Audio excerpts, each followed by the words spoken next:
Today we will be discussing the viscous force that a solution exerts on an object as a type of resistive force. Resistive forces act to oppose the direction of an object's intended motion. In this experiment, we investigated the resistive viscous force of various solutions and how they affect the velocities of objects in those solutions.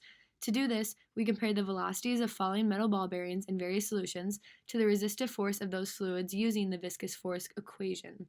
Our hypothesis is that as the viscous force of a solution increases, the velocity of the ball bearings decrease.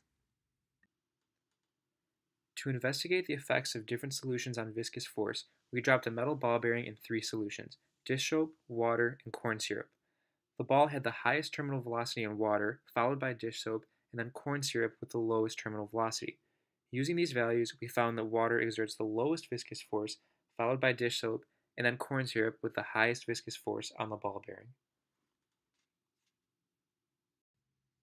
We were able to use graduated cylinders, metal ball bearings, and magnets, and 3 fluids with varying viscosities in order to perform our experiment. By using a magnet, we could control exactly where and when the metal ball bearing dropped, which eliminates the air and resistive forces, such as air that dropping it higher up for a short time would cause. We performed 2 trials for each fluid in order to average their terminal velocities. There are 3 components in our system schema: the ball bearing, the solution, and the graduated cylinder, which is in contact with the Earth.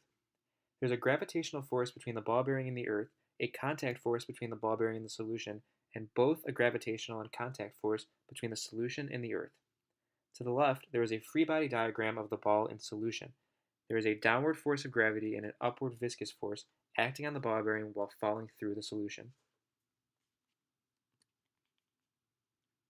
To find a value for the terminal velocity of the ball in each solution, we looked at the portion of each velocity versus time graph where the velocity seemed to level off.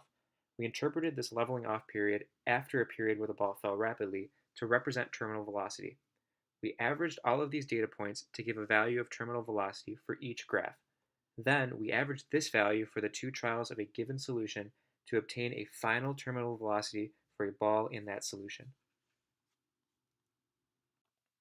From here, we're going to calculate the viscous force for each of the 3 solutions. The viscous force is force viscous of the fluid onto the sphere onto the metal ball bearing equals -6 pi eta RV.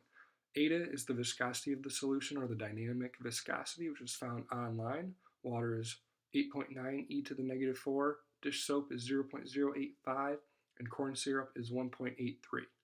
R in that equation is going to be the radius, pi r squared, and that small r being 0.005 meters. And then v is going to be the terminal velocity, which we discussed in previous slides. Using that equation, we can calculate that the viscous force for water is 1.07 e to the -6, dish soap is 1.27 e to the -5, and corn syrup is 4.85 e to the -5. We have an example calculation to show how we got those values.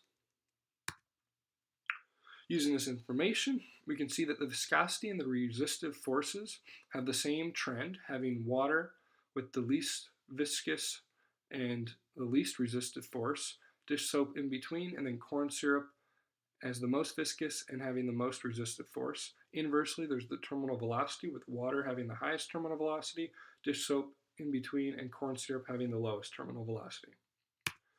Using this information, we can determine that the terminal velocity for a metal ball bearing is related to the viscosity of the solution it is falling through. A more viscous solution will exert more of a resistive force, a force viscous, and decrease the terminal velocity of the metal ball bearing compared to the other solutions. All that being said, there are some potential errors that need to be discussed. One being the tracker software in generating the data points that we use to determine the terminal velocity. Also, there's a potential error in that the terminal velocity may not have been reached, and the terminal velocity may not be exact, as we only did 2 trials for each solution, and it could be a more exact number. Here's some sources for photos and where we got the viscosity values online, and that is all.